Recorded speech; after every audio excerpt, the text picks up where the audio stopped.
Alright, so I'm in a 2007 Ford Focus SES, if that actually matters. So what was going on here was I was actually changing out the ignition lock cylinder and everything from the previous owner. Lost the key. So anyway, upon doing that, removing this whole steering column, I actually had to replace the housing piece that goes around the ignition lock cylinder. This piece here just clips out.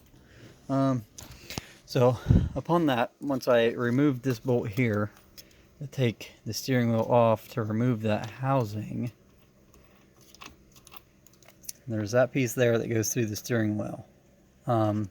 So that actually is spring loaded on the other side of it, on the back side, which I won't be able to show you, but down through the steering column it is spring loaded. So my issue was, after I took that off, took steering wheel off, that piece actually shot back down inside of the steering column. So therefore, was rather difficult to get to come back up. There's no videos or tutorials or anything online of how to do that. I tried to ask around on a couple Focus forums and whatnot, and come up with nothing pretty much. So if anybody else were to have this problem, I figured I'd just go ahead and share what I did here.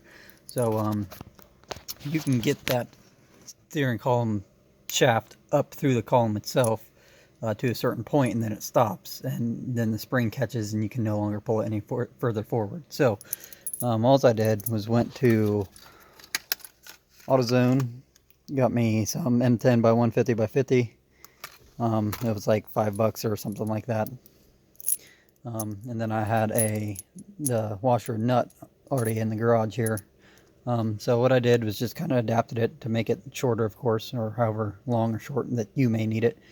So I ended up putting that through, threading it in, and it pulled that shaft up through the column itself. And then once it was far enough up, it actually seated itself in the steering wheel.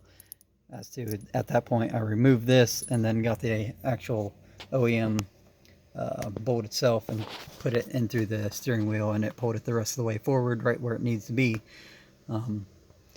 So I figured I would make this in case anybody else is ever going to have this issue, or maybe struggling with this issue now, because I know for me it's been a long day, very frustrating, but got it done. So maybe this helps some of you, maybe it won't, but good luck.